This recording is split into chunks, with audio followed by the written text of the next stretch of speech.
Hey there, I'm Jubilee Lipsy, and I am an English major and a writer of biblical fiction, but I love all kinds of writing. Did an independent study in poetry.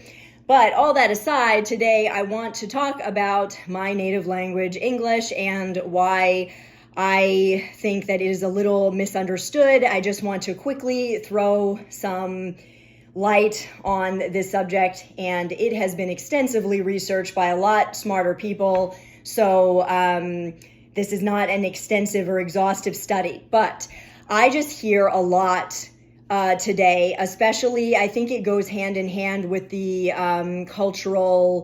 what's culturally vogue right now, which is to kind of apologize for America. And I would encourage you that if you are falling for that in any subtle ways, you do not have to. And it actually is a sign of weakness and being uneducated, because it is every country in the world has done things that are and is doing things currently that are not perfect. No kingdom on earth is unselfish and perfect. But all that to say, what I hear a lot is people apologizing for how difficult English is, or people saying that it's so difficult. It actually is not listed as like one of the primary most difficult languages in the world to learn and read and write and operate in.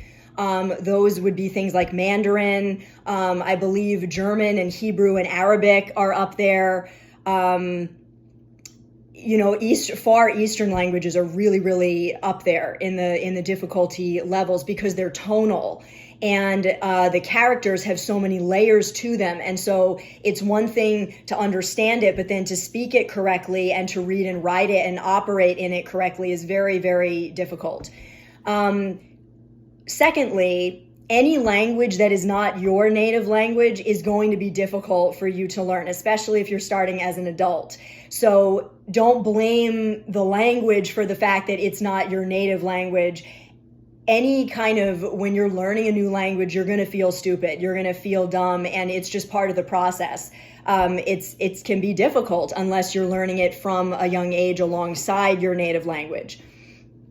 But the reason that English is blamed for being difficult is because we have a lot of words that are spelled in strange ways, and all of the words, like all of our rules, don't necessarily always match up. And the reason for that is actually something to be really proud of. English is an incredibly diverse language. It's basically a melting pot that was contributed to by a bunch of different regions and dialects. And that's why it is odd, because it is borrowing from a lot of different dialects that have all different rules. And so you could have a word in English that you would think the plural should be one thing, but that word is from a specific region that uses a different rule. So we have a Latin-based alphabet, but all the rules and words are being borrowed from what was called the Germanic languages, which isn't Germany, the country, but all the regions of the Holy Roman Empire or around there. So after Jesus, we have the Roman Empire was during Jesus's time, and after that, Rome was conquering the surrounding lands. Most people in the ruling class spoke, and in business spoke Latin and Greek. And then you had the common languages, or the Romans called them the barbarians, the people that spoke the Britannic and Germanic regions that they were conquering.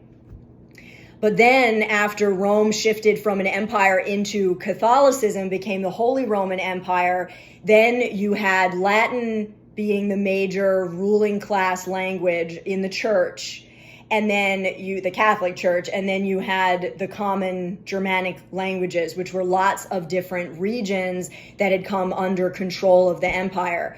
And then what was brought over across the sea to the Americas with all the trading companies and the pilgrims was a Latin-based alphabet with rules and words from all those Germanic dialects. That's where the word Deutsch comes from. It's talking about the Germanic dialects. Now, this is just skimming the surface. There's so much more insight and scholarship on this. It is very, very complicated when you break it down. When scholars break it down into like all the different dialects and their rules and how they work together, it is understandable why we have so many rules that seem to contradict themselves in English, because much like America, it is a melting pot that is contributed to by lots of different dialects with the Latin-based alphabet. So I'm actually quite proud of that. I think it reflects the fact that a lot of different cultures and regions participated in the building of American language and culture, and it is still evolving to this day. There's a whole slew of vocabulary, lost the word, vocabulary, that is being built around technology. There are so many words and ideas that grew up out of technology that didn't used to exist 20, 30 years ago.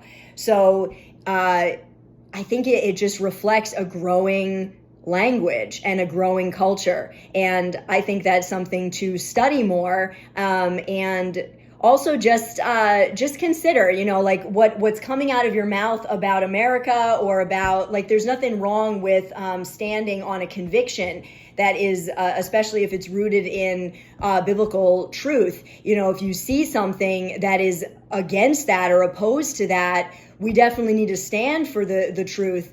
This isn't about like affirming everything America does. But if you hear something coming out of your mouth that is anti-America, or apologizing for it, or being ashamed of it, do a couple of things. Ask the Lord if there's something in there that you could be praying about, that like, is my heart to actually see change, or am I just apologizing because I feel pressure?